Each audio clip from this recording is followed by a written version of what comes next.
Bien-aimés dans le Seigneur, je vous salue au nom précieux de notre Seigneur et Sauveur Jésus-Christ. Merci à tous ceux qui accompagnent les enseignements que nous donnons par la grâce du Seigneur Jésus, parce que nous voulons que toute gloire revienne au Maître des Maîtres, celui qui est au-dessus de toute création, celui qui avait été élevé à la même puissance, à la même grandeur, à la même taille divine.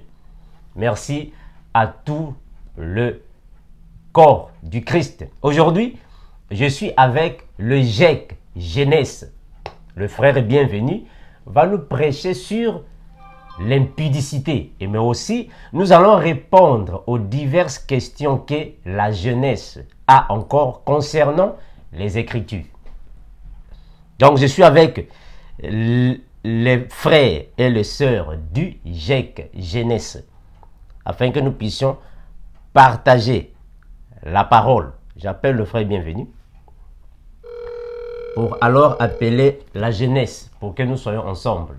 Nous allons aborder des questions et nous allons aussi avoir un partage biblique qui va aussi bénéficier à plusieurs personnes qui n'arrivent pas de se retrouver bibliquement. Là, je fais allusion aux jeunes parce que nous voulons que la jeunesse puisse alors monter spirituellement pour que nous puissions alors tous être ensemble avec le Seigneur. Bonjour frère bienvenu. Bonjour frère Armando. Voilà, frère bienvenu, je suis pour moi prêt si tu peux connecter les frères et sœurs afin que nous soyons ensemble. D'accord. Voilà Jésus. Donc aujourd'hui nous allons parler sur l'impudicité. Est-ce que nous les chrétiens devons-nous être impudiques? Est-ce que l'impudicité est péché? Mais quels sont les avantages, les inconvénients de l'impudicité? Ça sert à quoi? Est-ce que... Donc, il y a des questions qui se posent de gauche à droite parmi les jeunes chrétiens que nous sommes venus ici avec le frère bienvenu pour alors éclairer à la jeunesse afin que les jeunes connaissent la parole de Dieu. Frère bienvenu, je te donne la parole, comme c'est toi qui vas nous prêcher aujourd'hui. Oui, je vais ajouter certaines personnes aussi. Ok, il n'y a pas de problème. Ok.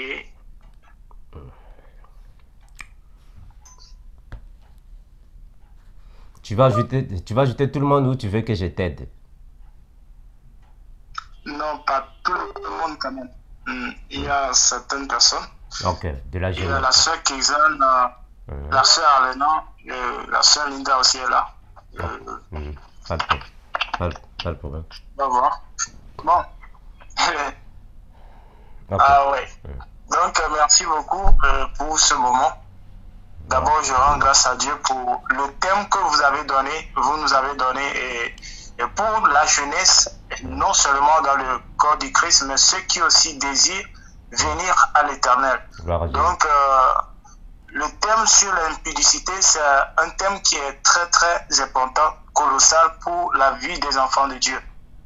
C'est à cause de l'impudicité, à cause des passions de la chair et des désirs charnels que Dieu a souvent choisi des hommes qui marchent dans la justice, qui ont l'esprit de moralité, l'esprit de justice, afin de recueillir à ces gens de personnes, afin de les envoyer pour délivrer les gens qui vivent dans ces genres de vie, ce monde de vie. Voilà pourquoi Dieu a choisi Israël et il a donné des lois de ne pas marcher dans l'impudicité, d'éviter beaucoup de choses. Donc, dans les 10 commandements, on a même dit, on a parlé contre l'adultère, le fait de pratiquer l'adultère, voilà, des choses impudiques. Donc, nous, dans la jeunesse aujourd'hui, beaucoup sont exposés. Et moi-même, quand j'étais enfant, j'étais adolescent, j'étais tellement exposé par rapport aux films et aux feuilletons et dans lesquels il y a un peu des choses sexuelles ou voilà. Donc dans ce stade, les enfants qui sont à la maison où les parents partent au travail, ils ne savent pas ce qui se passe dans les maisons, ils ne savent pas ce qui se passe à la maison, ils laissent les enfants font autre chose, donc ils regardent les films sexuels, les films qui excitent.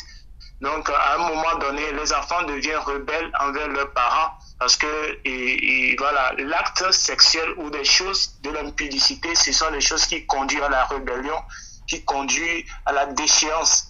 Voilà. Et la Bible dit que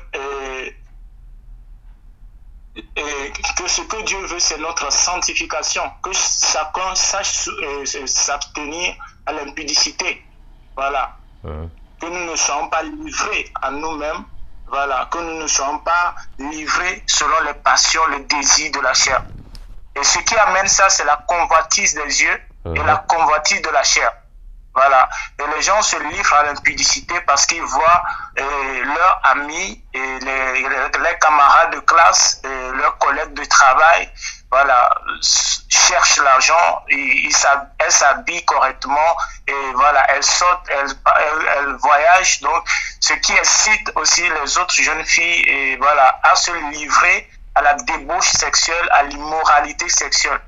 Alors, nous invitons tous les enfants de Dieu et les jeunes, surtout la jeunesse, à revenir à Dieu parce que Dieu ne tient pas compte des temps d'ignorance. Il est écrit dans Hébreux 13, verset 4, il a dit que le mariage soit honoré de tous et le lit conjugal exempt de souillure, car Dieu jugera les impudiques et les adultères. Amen. Donc, pour se préserver, vaut mieux se marier et voilà, et pratiquer l'acte sexuel, voilà, dans le mariage qu'en dehors du mariage.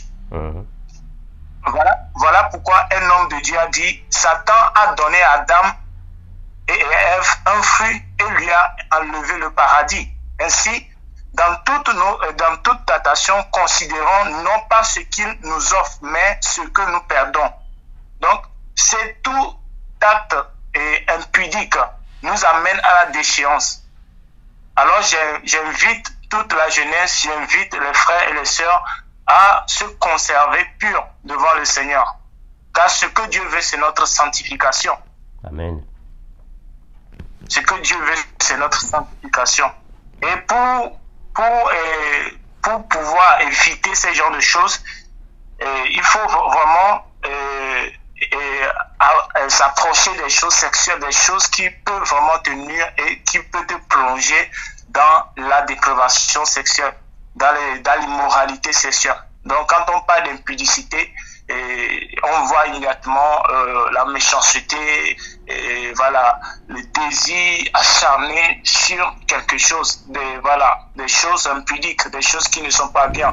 Voilà, donc voilà, il faut se consacrer à Dieu et il faut se mettre à part. Voilà, comme Dieu a mis Israël à part pour le délivrer. Donc c'est un peu ce que je peux donner à la jeunesse aujourd'hui. Donc je vous donne la parole pour qu'on puisse continuer. Merci frère, bienvenue pour cette courte exhortation. Que Dieu te bénisse mon frère. Donc nous comprenons que l'impudicité est un péché. Alors tout enfant de Dieu ne peut jamais mener la vie d'impudicité. Parce que celui qui mène la vie d'impudicité n'a pas l'esprit de Dieu. Parce que la Bible nous confirme que si tu marches selon l'esprit, tu n'accompliras pas les désirs de la chair. Donc celui qui est rempli de l'esprit de Dieu ne peut jamais être impudique. Donc c'est clair comme le frère bienvenu l'a sous le dire. Merci frère bienvenu. Est-ce qu'il y a des questions que nous pouvons bibliquement partager?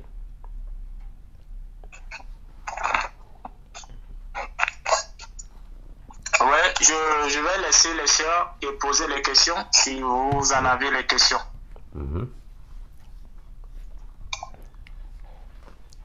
Les sœurs, posez les questions s'il y en a. Oui, j'ai une question. Ouais.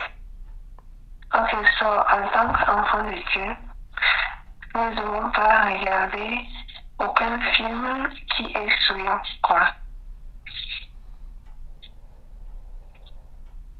Oui, pardon? Je dis qu'en tant qu'enfant de Dieu, nous ne devons pas regarder le film, ça peut être un film genre normal, mais ça ne doit pas avoir genre aucun truc sexuel. Frère Armando, vous avez pu saisir parce que je n'ai pas pu saisir c'est quel dit vraiment. Oui, ça c'est la sœur Keshan. Kexan, oui, la sœur Kexan. Ok. Bon oui, en fait, frère bienvenu, la sœur a dit que nous étant enfants de Dieu, donc on ne peut pas en fait regarder des films d'impureté, c'est-à-dire que les films érotiques qui ne correspondent pas à la parole. C'est ça la question, frère bienvenu. Oui, si vous pouvez la répondre, ça je le ferai bien. Ok, ça va.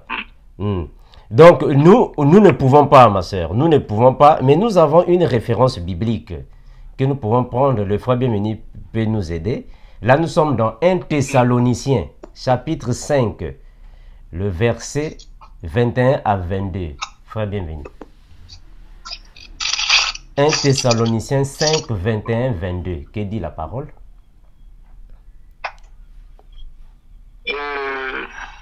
1 Thessaloniciens, chapitre 25, non, 21.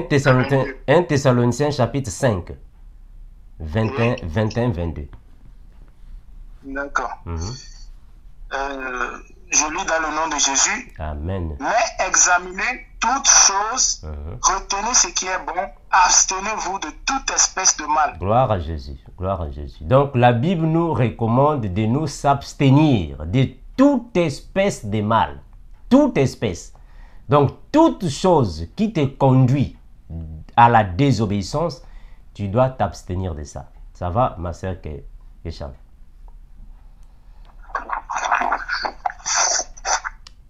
Voilà. Frère bienvenu. Alors, j'ai un autre truc, même si ce sont genre les... Je ne sais pas si vous connaissez, hein, les novellas. C'est quoi? Tu peux le répéter? Novellas, c'est une série. Ah, les novellas, voilà. Je vois les séries de novellas, je vois ça. Vas-y. Ah, ok. Ça va? Tu as posé ta question? Est-ce que c'est bon de regarder les séries de novellas? C'est ça, non? Oui. Voilà. Bon, ma sœur Keshan, premièrement, la Bible nous dit qu'il faut s'abstenir de toute espèce de mal. Alors, si aujourd'hui, supposons, aujourd'hui, si tu regardes les prédications du frère bienvenu, ça va te pousser de faire ce que le frère bienvenu dit. Ça va, non? C'est clair. Amen. Alors, oui. si tu regardes les enseignements du frère Armando, ça va te pousser de faire ce que le frère Armando dit. C'est clair, non? Oui. Maintenant, si tu regardes les novellas, ça va te pousser ce qu'ils font là-bas dans les novellas. Ça va te donner l'idée aussi de pratiquer ce qu'ils font dans les novellas. Ça va aussi te donner l'envie de faire ce qu'on dit dans les novellas. Parce que c'est en regardant que tu peux faire ce que tu regardes. Comme on dit que c'est en forgeant qu'on devient forgeron. Plus tu vas regarder les novellas, ça va te pousser aussi de te mettre à l'acte. Donc nous les chrétiens, nous ne pouvons pas regarder les choses qui vont nous conduire peut-être à la désobéissance. Donc il est mieux de s'abstenir que de regarder ça. Ça va mon frère, ma soeur? C'est comme si moi, le frère Armando, est-ce que je peux regarder la musique de Michael Jackson? Non, ça n'a pas de sens, non? Je ne peux pas regarder ça parce que ça va me pousser à chanter. Ça va me pousser aussi à danser. Or, ça ne correspond pas à un enfant de Dieu. Frère bienvenu, je te redonne la parole. Ok, merci. Merci pour la question de la sœur Kizan. Nous devons savoir que pour ça, c'est ce que le frère Armando a dit. Et la vue, ce qui nous tue, c'est la vue. Et qu'est-ce que le Seigneur a dit? N'aimez point le monde ni les choses qui sont dans le monde. Si quelqu'un aime le monde, l'amour du Père n'est point à lui. Gloire à Jésus. Qui sont ces choses-là qui sont dans le monde? C'est la convoitise des yeux et la convoitise de la chair. Voilà pourquoi on doit éviter de regarder n'importe quoi. C'est bien.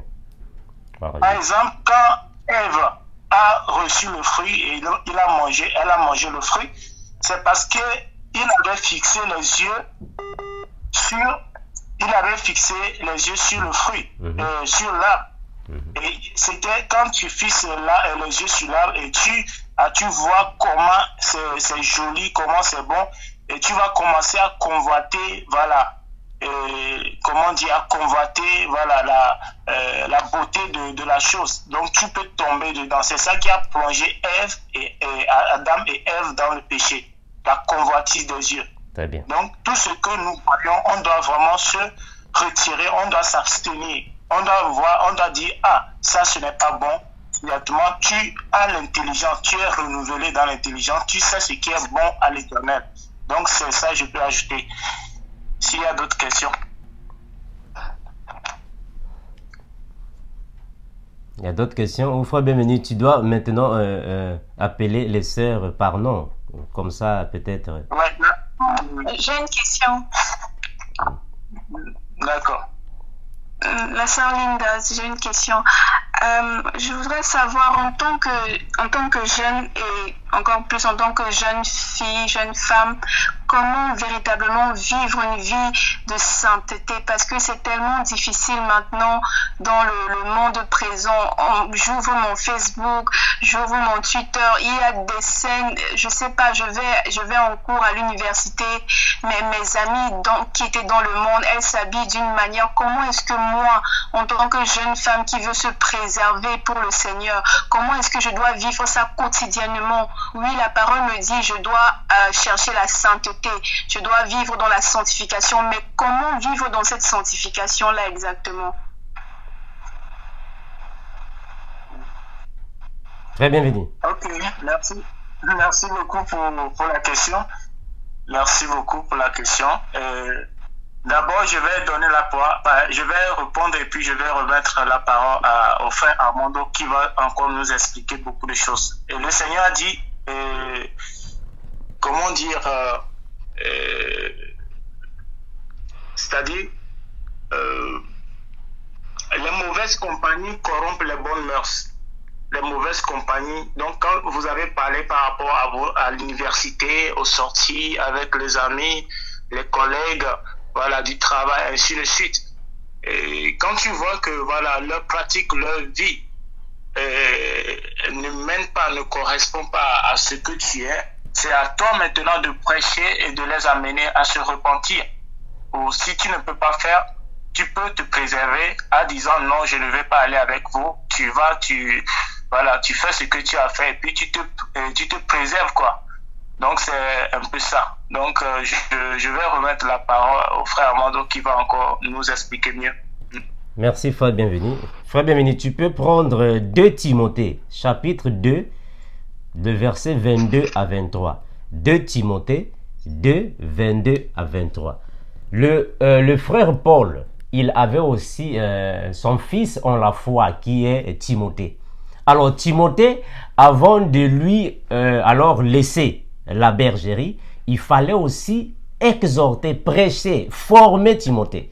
Et qu'est-ce que l'apôtre Paul dit à Timothée, son fils en la foi? 2 Timothée 2, 22, 23. Il a dit, suis les passions de la jeunesse et recherche la justice, la foi, l'amour, la paix avec ceux qui invoquent le Seigneur d'un cœur pur. Très bien. Repousse les discussions folles et inutiles, sachant qu'elles font naître des querelles.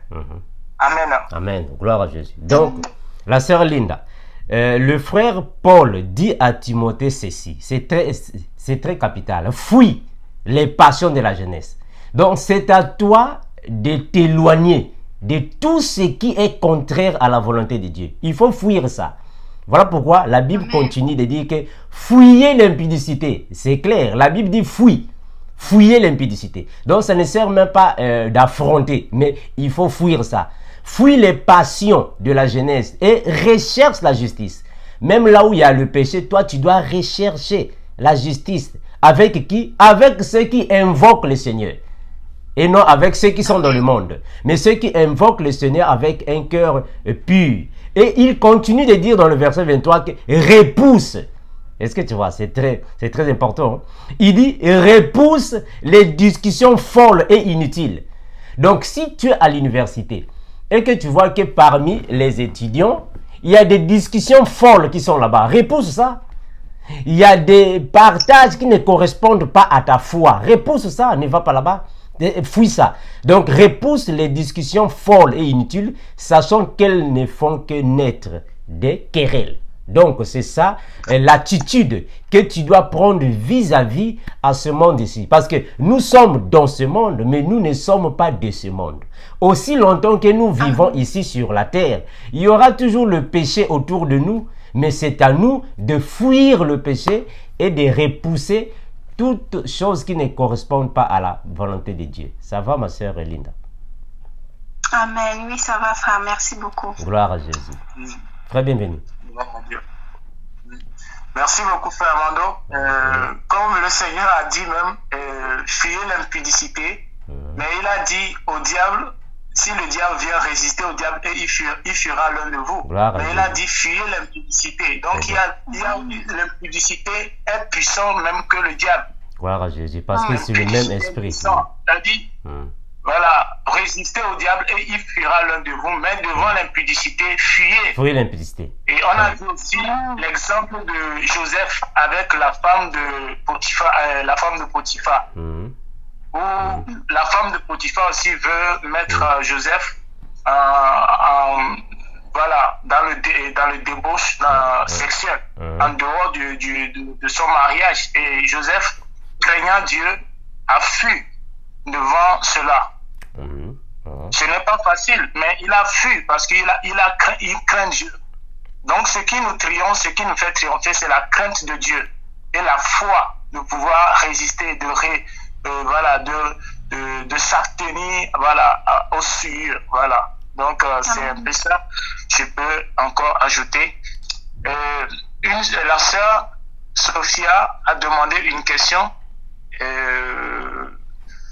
Bon, je ne sais pas si elle se trouve ici, si elle peut encore reposer ces questions. Elle demande, est-ce que le... Oui, allô? Oui, je suis là, bonjour. Bonjour, sœur Sophia.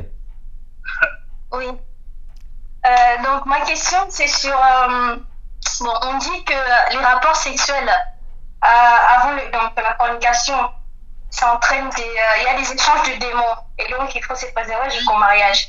Mais ce que dans le mariage, une fois mariés, les deux couples, donc du coup, quand ils passent à l'acte, il n'y a pas des échanges des démons parce qu'ils sont mariés. C'est ça ma question. Sois bienvenue.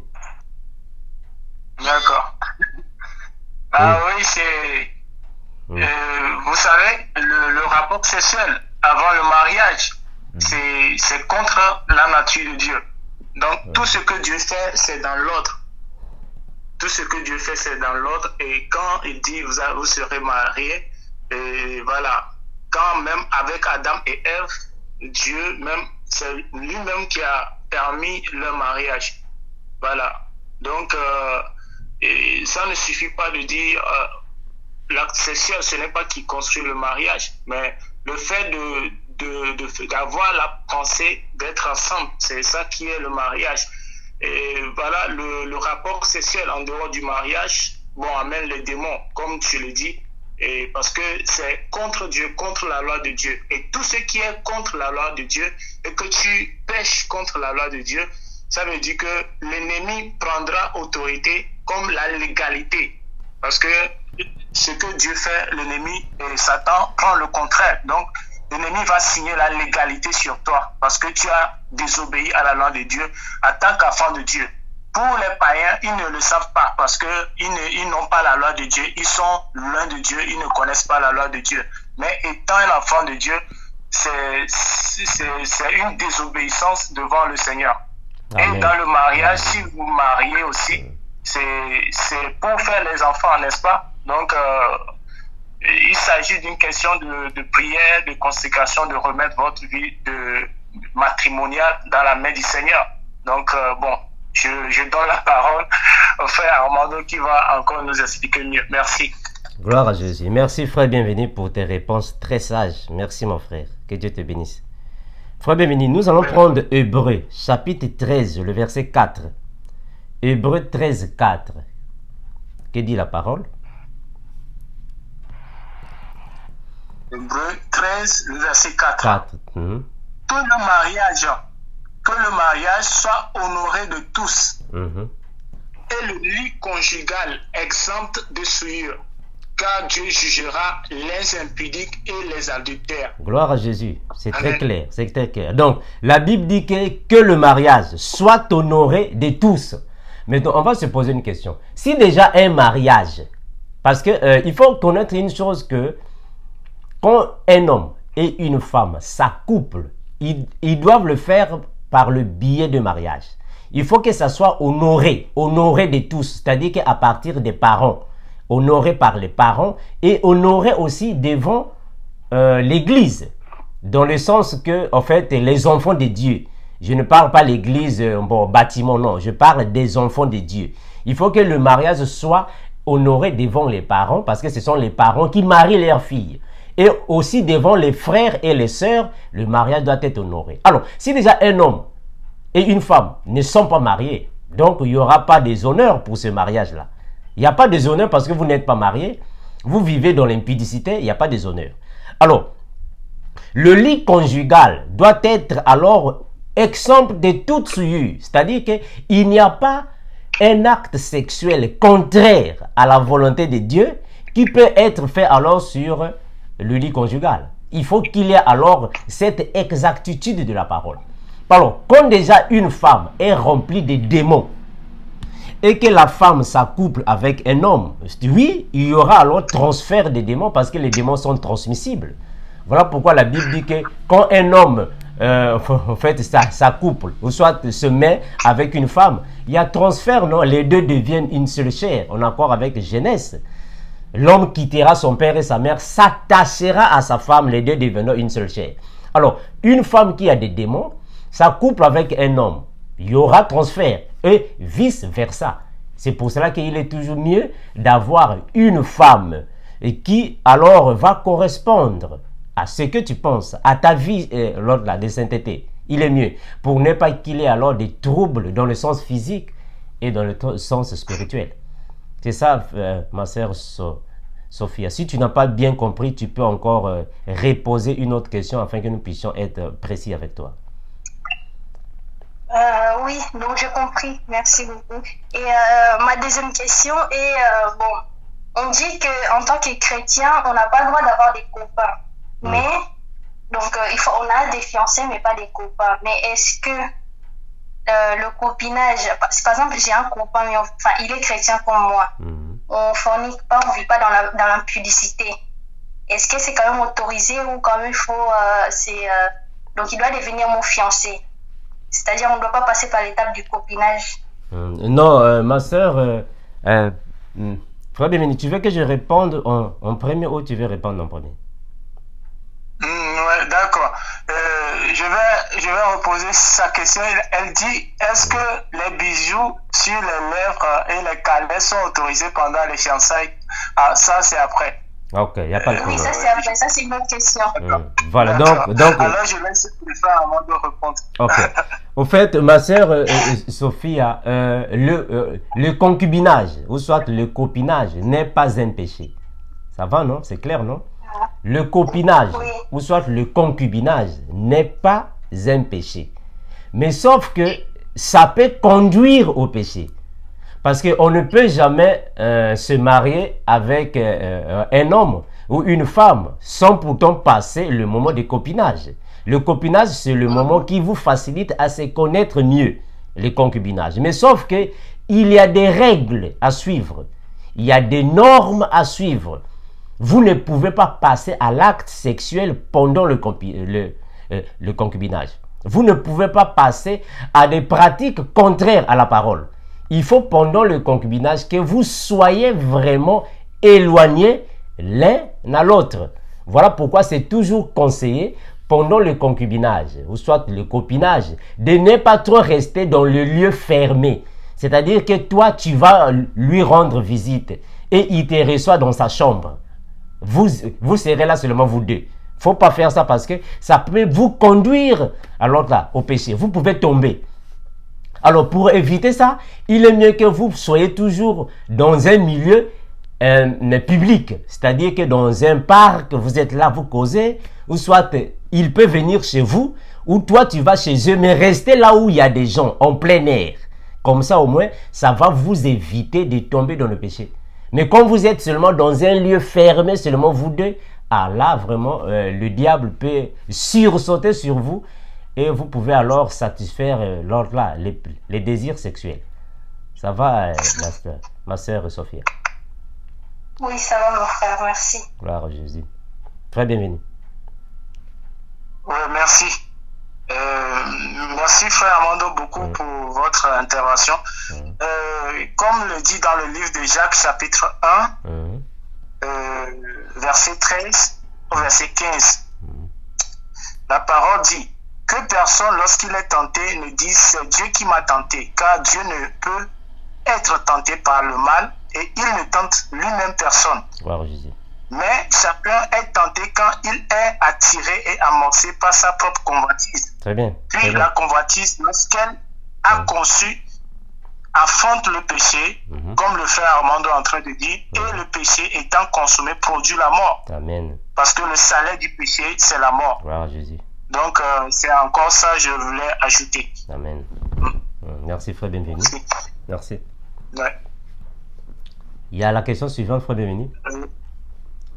Oui, sœur Sophia, la question qui suit par rapport aux fiançailles.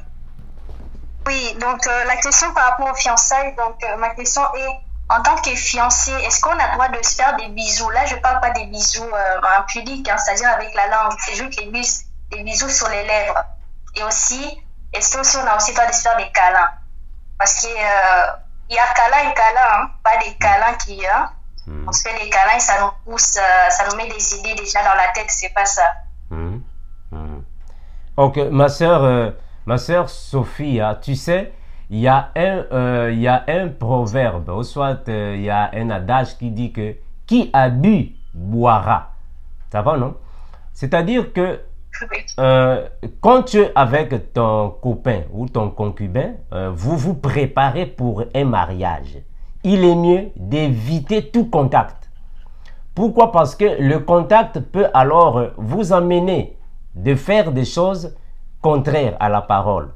Parce qu'aujourd'hui, tu peux seulement dire, oh non, en fait, je donne seulement un simple baiser. Ok, mais demain aussi un simple baiser. Demain là-bas, ça va commencer à te pousser. Parce que c'est en marquant le premier pas qu'on peut marcher. On ne peut jamais marcher sans marquer le premier pas.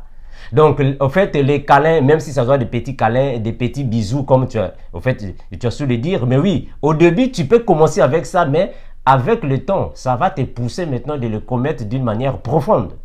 Donc, il est mieux d'éviter tout contact. S'il est mieux, pour ne pas tomber, il est mieux de l'éviter. Parce que quand tu commences avec ça, ça va alors vous entraîner à faire d'autres choses. Voilà pourquoi même pendant le concubinage, il faut éviter les photos érotiques ou soit les films érotiques. Supposons que tu as un copain, vous vous préparez pour le mariage et le copain t'envoie ou soit toi tu l'envoies des films pornographiques. Il faut éviter ça parce que ça peut vous faire tomber. Il faut éviter que tu lui envoies aussi tes photos. Supposons que tu lui envoies des photos que tu es en caleçon, en bikini. Tu envoies des photos comme ça. Non, ça va lui faire tomber. Donc, toute chose qui peut alors vous conduire à la chute, il faut les éviter. C'est comme si vous passez le moment de concubinage et que vous vous appelez par vidéo. Tu vois un peu, vous appelez par vidéo, tu es dans la douche, tu es en train de te laver, mais par vidéo. Mais non, ça peut faire tomber l'autre. Ça peut pousser l'autre à la masturbation. Ou soit ça peut aussi te pousser à la masturbation. Donc, tant mieux éviter toute chose qui est érotique. Il faut l'éviter. Évite tout contact afin que vous puissiez être d'abord mariés. Et pendant le mariage, vous pouvez faire ce que vous voulez selon votre désir, tout soit dans le Seigneur. Ça va, ma sœur Sophia? Oui, ça va. Gloire à Jésus. Frère, bienvenue. Dieu merci. Merci beaucoup pour l'intervention et pour les réponses. Voilà, c'est ce que le frère Armando a dit. Hein. C'est que moi aussi, je suis en train d'apprendre comme ça. Voilà. Il y a une quatrième question, non? Quelles sont les conséquences?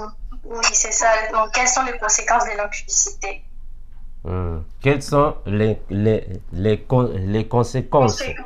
les conséquences de l'impudicité? Voilà.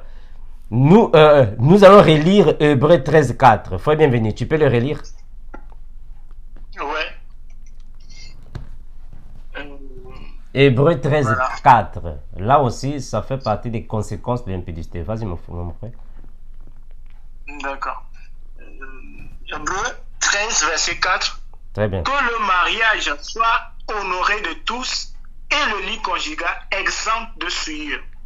Car Dieu jugera les impudiques et les adultères. Très bien. Gloire à Jésus.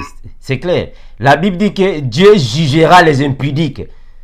Donc ça ce sont alors les conséquences de l'impudicité.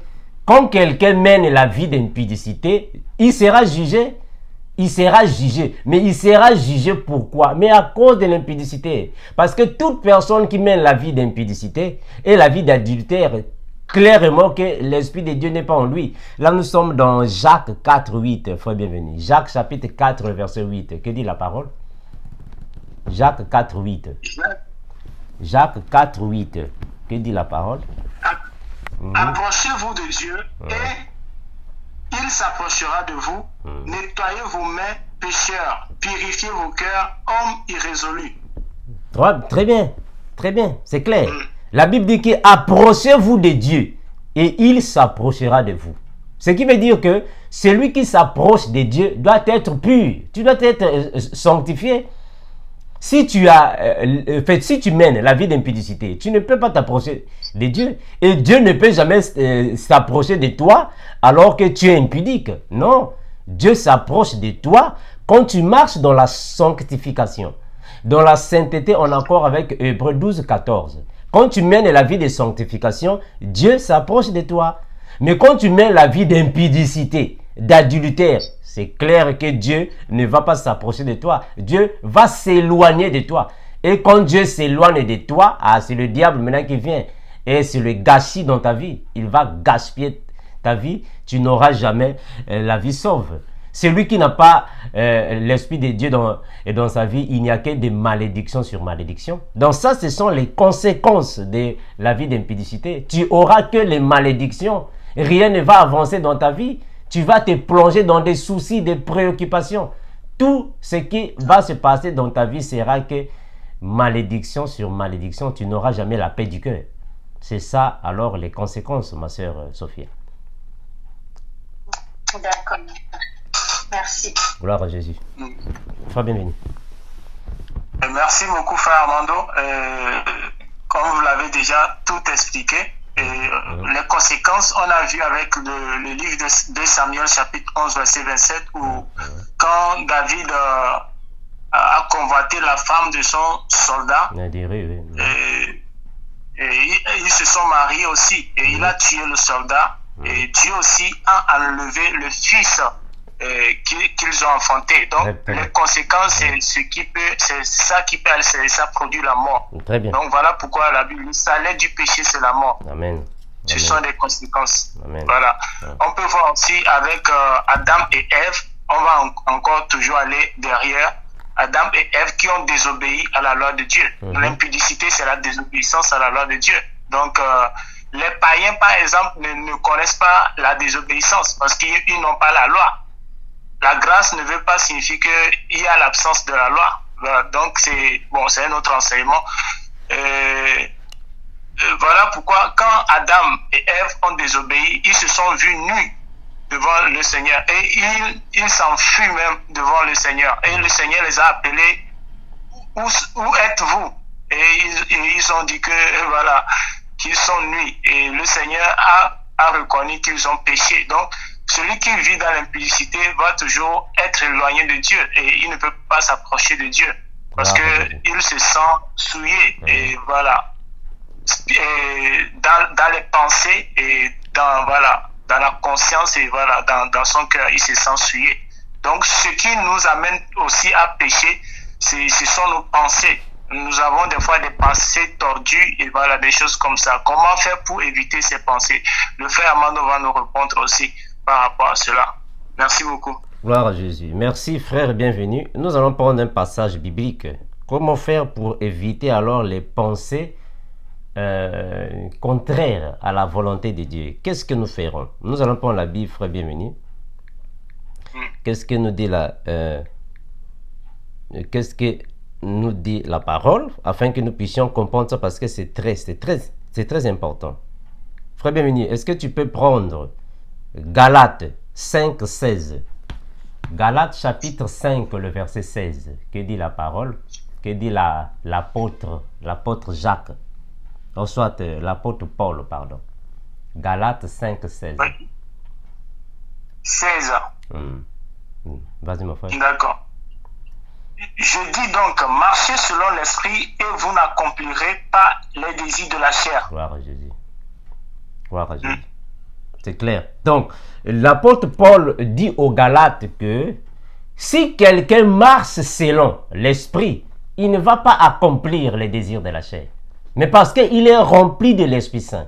Quand tu as l'Esprit Saint en toi, dès que tu te trouves devant un obstacle qui contredit la parole, l'Esprit va te révéler, l'Esprit va te parler. L'Esprit parle à tous les enfants de Dieu qui possèdent alors la sanctification. Donc l'Esprit de Dieu est en nous. Chaque fois que nous faisons face au péché, l'Esprit de Dieu nous rappelle la parole, nous révèle la parole à l'instant même. Donc quand nous marchons selon l'Esprit, nous n'accomplissons pas la volonté de la chair, mais c'est plutôt la chair qui est soumise à l'esprit. Mais quand nous n'avons pas l'esprit de Dieu, c'est l'esprit de la chair maintenant qui sera soumis alors à toute notre volonté. Ça va frère? Bienvenue. Bon, nous descendons déjà vers la fin. Est-ce qu'il y a des dernières questions, frère? Bienvenue. Oui, il y a des questions. Vas-y. Par exemple, je ne sais pas si c'est hors du programme, et le frère Logan avait posé des questions. Il a demandé est-ce que jouer aux jeux vidéo ou regarder des séries, manga, est un péché, et c'est bon par rapport aux jeux vidéo et les séries. Voilà. Bon, frère Bénédicte, nous nous sommes dit que dans Thessaloniciens 5, 22, on a dit qu'il faut s'éloigner de toute espèce de mal. Donc, toute chose qui ne conduit pas à la perfection, ne conduit pas au raisonnement biblique, on doit s'éloigner de ça. Si tu fais une chose, tu sais que la finalité de la chose te conduit au mal, tu t'éloignes de ça. Mais si tu vois que la finalité de la chose te conduit à la gloire de Jésus, donc vas-y, tu continues. C'est clair. Donc toute chose qui est contraire à la parole, on ne peut pas suivre ça. Mais si c'est vraiment pour le bien de ton esprit, le bien du corps du Christ, vas-y, il n'y a pas de problème. Ça va mon frère? D'accord. Et Marie-Jeanne aussi demande comment faire pour fuir l'impudicité face au monde présent, à ce monde présent.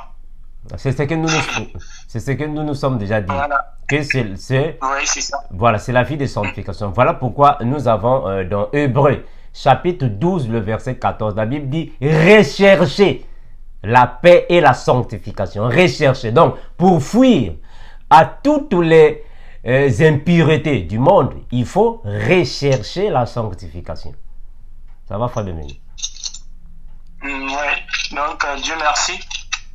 Merci beaucoup. Si les sœurs ont encore des questions, à ce que je vais encore ajouter par rapport aux pensées, dans Philippiens chapitre 4, le verset 8, il est écrit au reste, frère, que tout ce qui est vrai, tout ce qui est honorable, tout ce qui est juste, tout ce qui est pur, tout ce qui est aimable, tout ce qui mérite l'approbation, ce qui est vertueux et digne de louange, soit l'objet de vos pensées. Amen. Gloire à Jésus. Gloire à Jésus. D'accord. Donc c'est ça. Merci. Merci. Donc, est-ce qu'il y a encore quelque chose qu'on peut ajouter ici, mes frères et sœurs, ou soit on peut pour nous prier, pour nous séparer? J'ai une dernière question, frère Armando. Vas-y, ma sœur. S'il vous plaît. Pas de problème. Voilà, ma question c'est un peu à deux volets. Premièrement, est-ce qu'avoir des sentiments pour quelqu'un en tant que sœur ou frère, est-ce qu'avoir des sentiments pour une sœur ou pour un frère, c'est bon? Est-ce qu'avoir des sentiments, par exemple, moi, une sœur pour un frère, est-ce que c'est mauvais ou est-ce que c'est un péché ou est-ce que c'est de l'impudicité? Et maintenant, quelle est la différence, peut-être si j'ai des sentiments, quelle est la différence entre ces sentiments-là et convoiter la personne? Parce que convoiter, ça c'est un péché. Maintenant, c'est quelle est la différence ou quelle est la limite ou la barrière où je tends peut-être vers la convoitise plutôt? Bon, ma soeur Linda, il y a une différence entre avoir des sentiments et la convoitise. Ce sont deux choses différentes. Premièrement, la convoitise, ce sont les sentiments qui te poussent à avoir quelqu'un pour partenaire sexuel. Ça va, non? Ça, c'est la convoitise. C'est ce qui te pousse à quelqu'un afin d'avoir des rapports sexuels avec cette personne-là. Ça, c'est la convoitise. L'envie qui te pousse vers la personne. Alors, les sentiments sont divisés. Il y a des sentiments qui peuvent être positifs et les sentiments qui peuvent être négatifs. C'est comme moi et le frère Bienvenu, et toi, la sœur Linda, la sœur Arlena, la sœur Gladys, bon, toutes les sœurs Lily, toutes les sœurs. J'ai des sentiments envers les sœurs. Mais ce sont les sentiments fraternels. Donc, de l'amour d'un frère envers ses sœurs.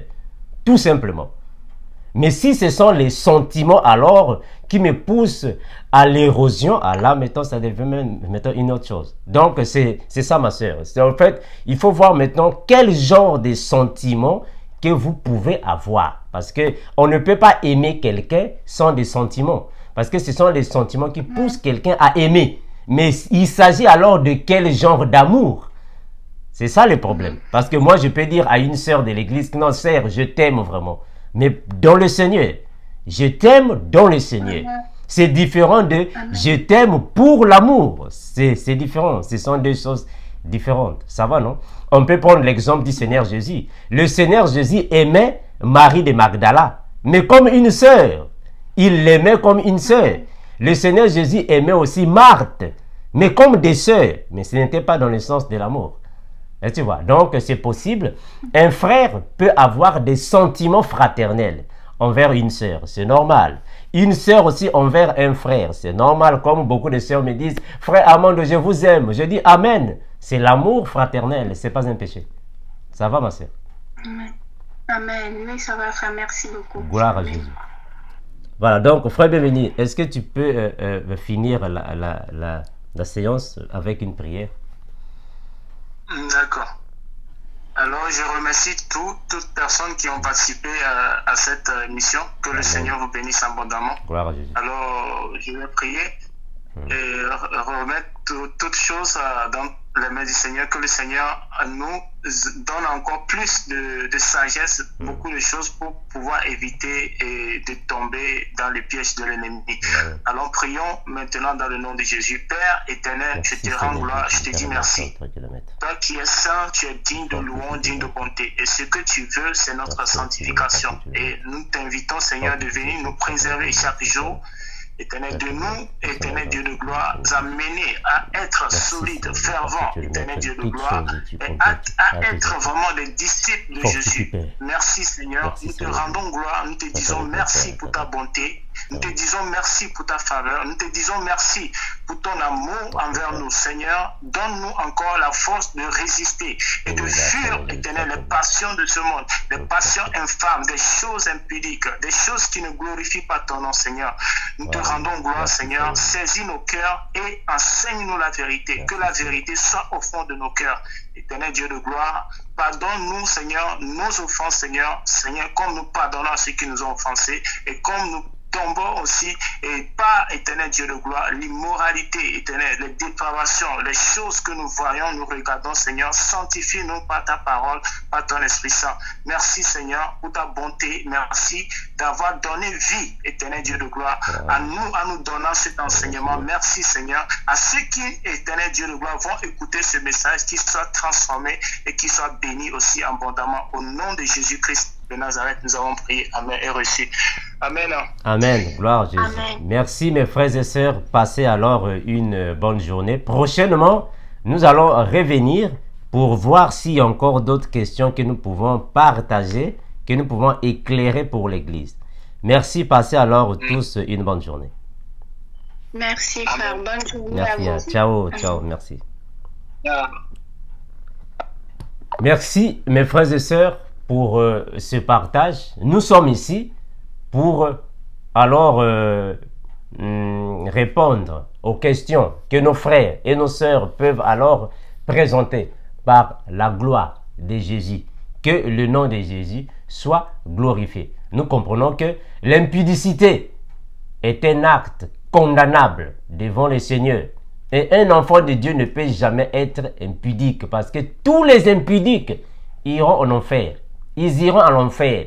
Tous les adultères iront en enfer. Mais nous comprenons que l'impudicité ne signifie pas seulement les rapports sexuels. Non. L'impudicité, c'est tout acte sexuel qui pousse alors à la désobéissance. La masturbation, c'est une impudicité. Regardez les films pornographiques, l'impudicité. Tout acte sexuel qui mène alors à la désobéissance est considéré comme un acte impudique. Et Dieu ne peut jamais être à faveur des impudiques parce que la Bible dit que approchez-vous de moi et j'approcherai aussi de vous. Or, celui qui s'approche de Dieu doit venir avec des mains propres et pures. Merci infiniment à tous ceux qui ont suivi ce partage avec le frère bienvenu. Merci également à toutes les sœurs qui ont participé et les frères. À la prochaine, que Dieu soit avec vous. Maranatha. Ciao.